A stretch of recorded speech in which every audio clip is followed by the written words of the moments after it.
processo. É isso que me incomoda sempre que falamos sobre autodescrição masculina, porque não conseguimos nem dizer essa maldita palavra no YouTube, certo?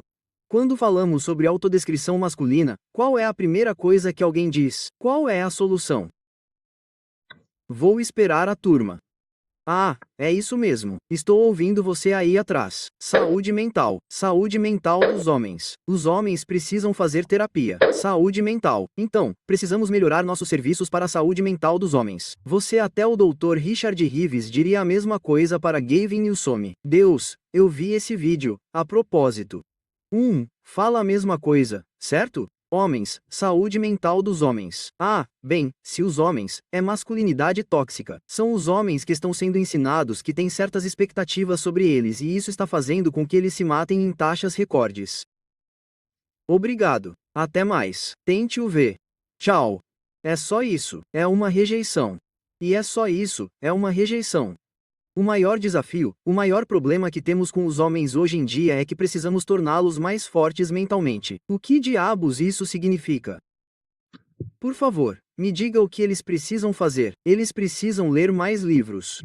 Tenho 6 aqui até o final deste mês. Você quer ler o sexto? Sim, mas acredite em mim, não vou fazer marketing desse livro dizendo que você precisa realmente aumentar sua força mental lendo Reinhard, meu 6º livro. Isso não vai acontecer. Você vai tomar uma atitude, filho da puta. É isso que vocês vão fazer, certo? O que mais? Ah, não. Precisamos voltar para a igreja. Todo mundo quer um reavivamento religioso. Isso mudaria a força mental de todo mundo ouvindo um pastor? Mark Driscoll. Devemos ouvir Mark Driscoll? Devemos ouvir Joel Osteen? Devemos ouvir. Nem sei o nome do cara. O cara ortodoxo com uma barba enorme que precisa ser aparada. Bem, devemos ouvir e conversar com esse cara? Isso vai aumentar sua força mental? Devemos todos nos tornar estoicos? Devemos todos ler as obras de Marco Aurélio e Santo Agostinho? Então, quem foi? São Francisco de Ísia. Não, esse é o cara dos animais de estimação. Não é São Francisco o santo padroeiro dos animais? Sim. Tomás de Aquino. Precisamos ler Tomás de Aquino. Precisamos voltar à sabedoria dos antigos. Certo, você pode ter razão em algumas coisas. Mas isso vai. É disso que você está falando? Isso vai melhorar sua mentalidade? Isso vai, porque eu vou te dizer agora, para muitas pessoas que eu conheço, o estoicismo é um assunto muito comentado no YouTube. Todo mundo estava fazendo esses vídeos sem rosto, esses. Eles parecem uma estátua grega de Zeus se afastando de uma garota. Eu estou me afastando daquela vadia. E ela também é uma estátua. Não, volta, Zeus. Eu acho que você está misturando seus panteões aqui, certo? Marco Aurélio Império Romano Zeus deus grego bem antes do Império Romano.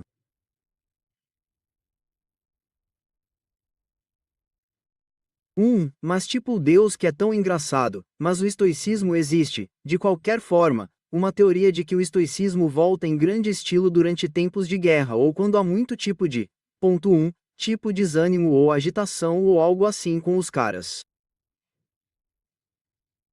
Então, se você não consegue mudar seu estado, mude seu estado de espírito, certo? Se você não consegue afetar a mudança em sua vida, então você pensa, bem, eu vou ser estoico e aceitar na cara porque é isso que homens de verdade fazem e esperar. Foda-se. Quer dizer, é bom ter controle sobre suas emoções. Não me entenda mal. Eu acho que isso é definitivamente uma versão masculina e é mais fácil para os homens fazerem isso porque eles não são tão, digamos, mentalmente atenuados às suas emoções quanto as mulheres. É por isso que chamamos isso de comportamento de vadia quando você está chorando ou surtando ou algo assim. Pare de ser uma vadiazinha. Bem, nesse caso, você realmente está sendo uma vadiazinha de verdade. E a razão pela qual dizemos isso é porque você é um homem agindo como uma mulher. Isso é comportamento de vadiazinha. Mas você está essencialmente priorizando a emoção em vez da razão. Então, existem maneiras de colocar a cabeça no lugar? Sim, e talvez seja como ler o estoicismo. Entendi, mas não deixe o estoicismo ser uma desculpa para não fazer nada. E é isso que eu quero. Esse foi o primeiro ponto que eu queria abordar hoje. Muitos caras estão seguindo o caminho da mentalidade interna, entre aspas. E não estou dizendo que a mentalidade interna não tem méritos. Tem. Mas a questão é que acho que muitos caras estão combinando isso para comercializar. Vou te ajudar a entrar em contato. Vou te ajudar a consertar seu jogo interno. A questão é que agir e sair e fazer coisas em seu jogo externo tende a resolver os problemas, muitos dos problemas do seu jogo interno. Então, quando alguém diz algo como: "Ah, você precisa perdoar sua criança interior", ou "precisamos fazer terapia de regressão ou fazer psicoterapia", e é como se isso fosse um comportamento de vadia. É isso que eu esperaria de uma garota. Se você disser: "Vou consertar seu jogo interior", como? Vamos agachar 200 quilos no suporte de agachamento. Vamos lá. Isso ajustará sua atitude imediatamente.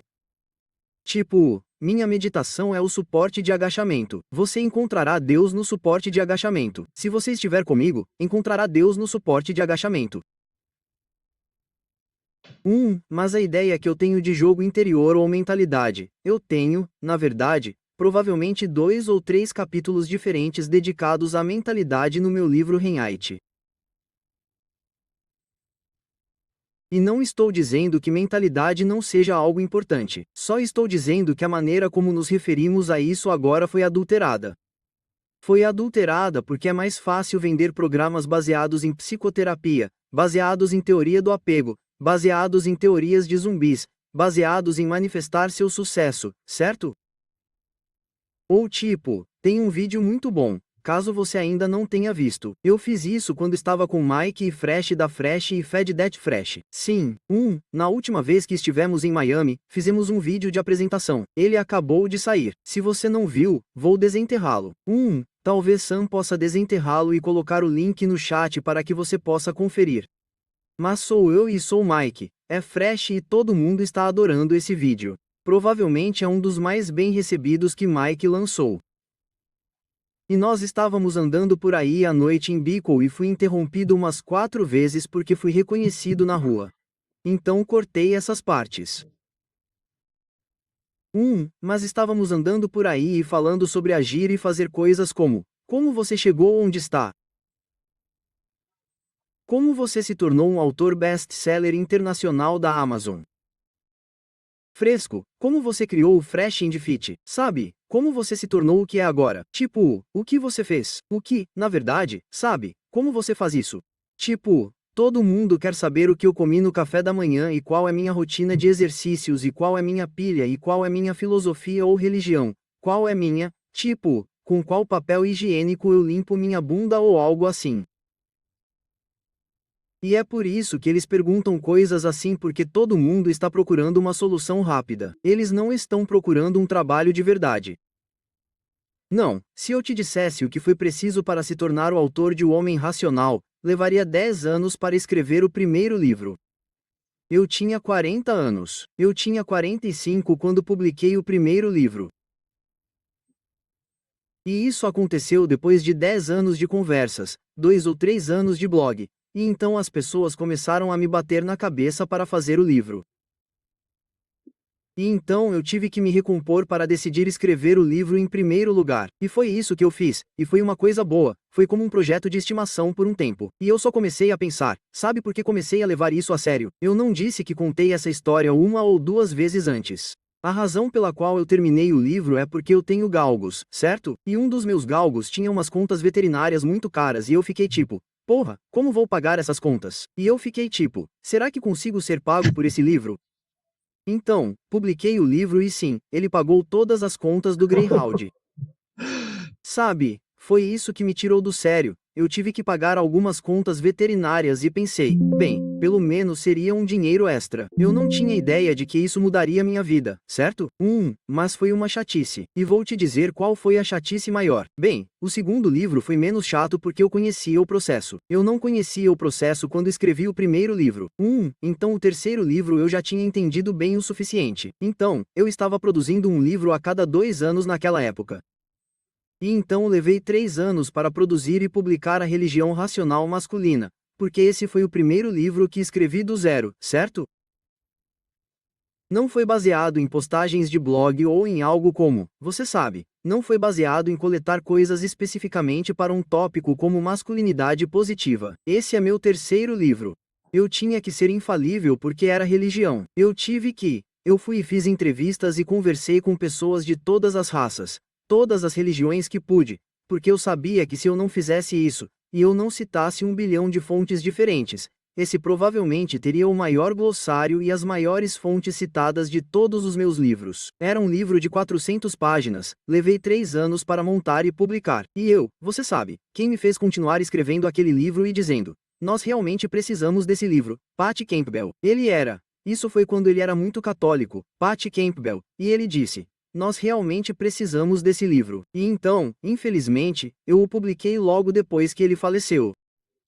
Mas sim, isso me fez continuar. Ele me manteve, ele continuou me chutando na bunda o tempo todo para fazer isso. E isso leva tempo. Exige ação. Boa cozinha leva tempo. Pergunte-me quem me disse isso uma vez. Eu te digo.